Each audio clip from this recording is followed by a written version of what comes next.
ವಿಧಿವತವಾಗಿಯೇ ನಡೆಯಿತು. ಪಾಂಚಾಲಿ ಪೂಜ್ಯರಾದ ಭೀಷ್ಮ ದ್ರೋಣಾದಿಗಳು ನನ್ನನ್ನು ಬಹುದಾಗಿ ಸನ್ಮಾನಿಸಿದರು.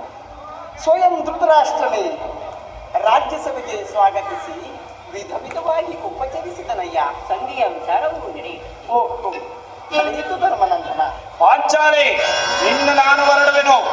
ಈ ಸಂಧಿಯ ಫಲಾಫಲಗಳನ್ನು ಕೇಳುವುದರಿಂದ ನನಗಾಗುವ ಪ್ರಯೋಜನವೂ ಇಲ್ಲ. ಅವರ ಇಚ್ಛೆಯಂತೆ ಅವರು ನಡೆಯಲಿ. ನನಗೆ ತೋಚಿದ್ದನ್ನು ನಾನು ಮಾಡುವೆನು. ನಿಮ್ಮಣ್ಣನ ಮಾತು ಮುಗಿಯುವಷ್ಟರಲ್ಲಿ ನನ್ನ ತಾಳ್ಮೆಯು ಮುಗಿದು ಹೋಗಿರುವುದು.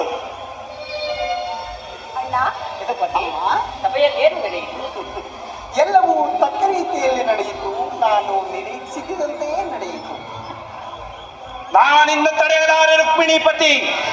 ಈ ನಿನ್ನ ಸಮಸ್ಯೆ ಮಾತುಗಳು ನನಗೆ ಬೇಡ. ಅಗ್ರಜನ ಅಪೇಕ್ಷೆಯಂತೆ 5 ಗ್ರಾಮಗಳಿಗೆ ಸಂಧಿ ಆಯಿತೆ.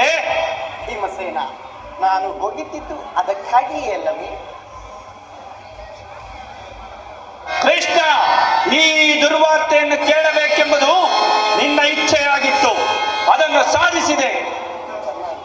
ಅಜ್ಞಾತವಾಸದ ನೆಪದಿಂದ ಅರ್ಜುನನು ಬಳೆತೊಟ್ಟನು.